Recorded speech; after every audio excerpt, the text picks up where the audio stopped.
Olá, gente! Estamos aqui na nossa segunda videoaula sobre física para ensino médio, com o assunto de hidrostática, e vamos começar aqui falando do conceito de empuxo. Bem, primeiro eu gostaria de falarmos sobre nossas noções intuitivas sobre este fenômeno físico. Quando nós pegamos, imaginem, por exemplo, que estamos dentro do mar, seguramos uma pedra grandona, e a gente começa a baixar, a mergulhar e continuamos segurando a pedra com a palma da mão. Qual a sensação que teremos? Que ao mergulharmos a pedra ficou mais leve, não é? Essa é a sensação que se tem. Quando, por exemplo, enchemos uma bola de vôlei, estamos lá na praia, enchemos uma bola de vôlei e tentamos fazer a bola submergir no mar, nós temos a sensação de que a bola quer voltar, a bola não quer ficar ali dentro, ela quer voltar e ir para o ar, né?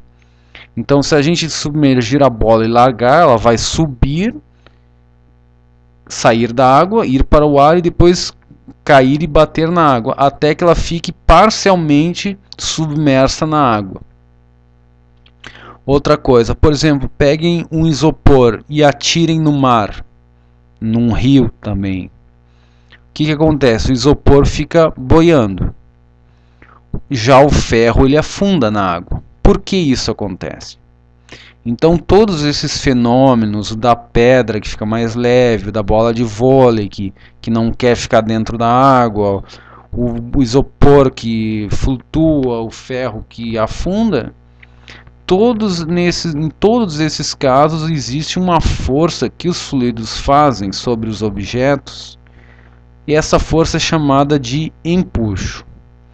O primeiro a estudar matematicamente esta força foi Arquimedes, que foi um matemático, físico, filósofo da antiguidade da Grécia. Então vamos ver o que o Arquimedes falou. Ele disse que o empuxo é uma força que aponta para cima, a qual atua num corpo que está imerso num fluido. O valor do empuxo é igual ao peso do líquido deslocado pelo corpo. Certo? Agora vamos desmembrar o que ele falou em pequenas frases para a gente entender cada pedaço do que ele falou e pudermos juntar tudo no princípio de Arquimedes. Aqui nós temos um experimento feito em 4 etapas. A figura número 1 mostra a primeira etapa, número 2 a segunda, a 3 a terceira e a quarta figura a quarta etapa. Vamos ver aqui. Imaginem que eu esteja com um bloquinho de ferro, um cubinho de ferro pendurado num fio, né? E aqui eu tenha um frasco com água totalmente cheio. Então, quando eu fizer o bloco de ferro submergir na água, o bloco irá fazer com que a água seja derramada, né? Depois, quando a gente tira o bloquinho, o cubinho de ferro, tá? A água volta um pouco para baixo, né? Bem, e aqui, este volume de água que foi derramado do frasco na parte número 1 do experimento, nós vamos ver o seguinte, que o volume desta água, né, e se a gente pesar este volume de água, o peso desta água aqui que foi derramada, ela terá o mesmo valor do empuxo que a água aqui na figura número 2 fez sobre o cubo de ferro. Este empuxo é uma força que aponta para cima, né? Então aqui o peso do cubo de ferro está apontando para baixo e o empuxo para cima, tá? Então é isso. Este volume de água que nós temos na figura número 4 é o mesmo volume que nós temos do cubo de ferro. Tá? Então, aqui o que nós vemos? Que este volume de água é o mesmo que o volume do ferro, mas como o peso de água tem um valor menor do que o peso do mesmo volume, só que do material feito de ferro, nós temos que o empuxo feito pela água sobre o ferro é menor do que o peso do bloco do cubo de ferro. Tá? Mas esse detalhe nós vamos ver depois no exercício. Não precisem esquentar a cabeça com isso por enquanto. Tá? Então, muito bem. Bem, agora eu queria fazer o seguinte. Nós vamos analisar alguns casos que relacionam o empuxo com a densidade dos corpos mergulhados num fluido. Então nós vamos ter que sempre, quando nós mergulharmos um corpo num fluido, por exemplo aqui, nós sempre cabe a pergunta: qual é a densidade do fluido e qual é a densidade do corpo mergulhado neste fluido? Tá? Se nós soubermos a densidade do fluido e do corpo mergulhado neste, nós saberemos dizer se o empuxo é maior, menor ou igual ao peso deste corpo. Bem, vamos ver o caso número 1. Se a densidade do corpo mergulhado no fluido for menor que a do fluido, então duas coisas podem acontecer. Número 1A, se o corpo estiver totalmente mergulhado no fluido, então o corpo irá subir até a superfície. Enquanto o corpo estiver totalmente mergulhado, o empuxo será maior do que o peso do corpo. Então é o que a gente encontra aqui neste desenho. O corpo menos denso que a água, quando totalmente mergulhado nela, sofre um empuxo que é maior do que o seu peso, logo ele irá subir. Tá? Este caso número 1A, vocês memorizem como o caso da bola de vôlei. A bola é pouco densa comparada com a água, logo o empuxo que ela sofre é maior do que o seu peso, logo a bola sobe e sai da água. Então, o caso 1A é o caso da bola de vôlei. 1B, o corpo que é menos denso que o fluido irá emergir até boiar.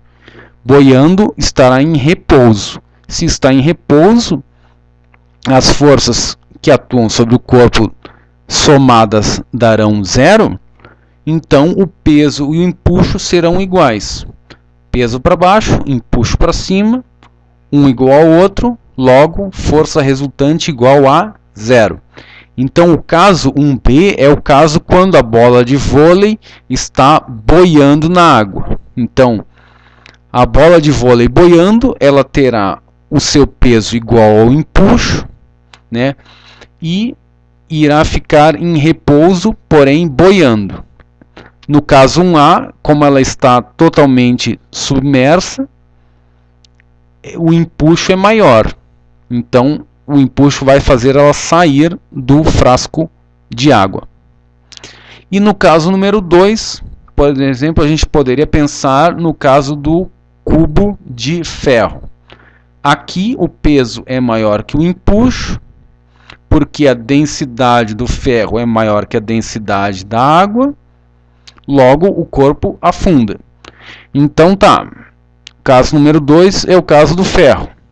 E o terceiro caso e último é quando peso e empuxo são iguais. Neste caso, o corpo ficará parado e submerso. Tá? Neste caso, a densidade do corpo será igual à densidade do fluido. Então, se a gente pegar, por exemplo, um submarino, ele regula a quantidade de água e ar que ele tem no seu interior, de tal maneira que ele fica com uma densidade igual à da água, então ele fica parado, submerso no mar. Tá? Então, o submarino é um aparato tecnológico que tem essa propriedade de regular a sua densidade, né? Então, lembrem disso. Quando o corpo estiver submerso no fluido e o peso e o empuxo forem iguais, isto significa que a densidade do corpo e a densidade do fluido são iguais. Bom, vamos fazer um pequeno exemplo aqui, gente, para a gente ter uma noção um pouquinho numérica de como os conceitos de peso e empuxo funcionam na hidrostática. Exemplo número 1. Um pedaço de isopor pesa 500 newtons, tem um volume de 2 metros cúbicos e uma densidade de 25 kg por metro cúbico. Se ele está em repouso boiando sobre um líquido com um pedaço para fora, qual é o volume de líquido deslocado pelo isopor? Considere a densidade do líquido igual a 100 kg por metro cúbico e a aceleração da gravidade igual a 10 metros por segundo ao quadrado. Qual é o valor do empuxo que este corpo sofre? Bem, acompanhem aqui o desenho que está feito.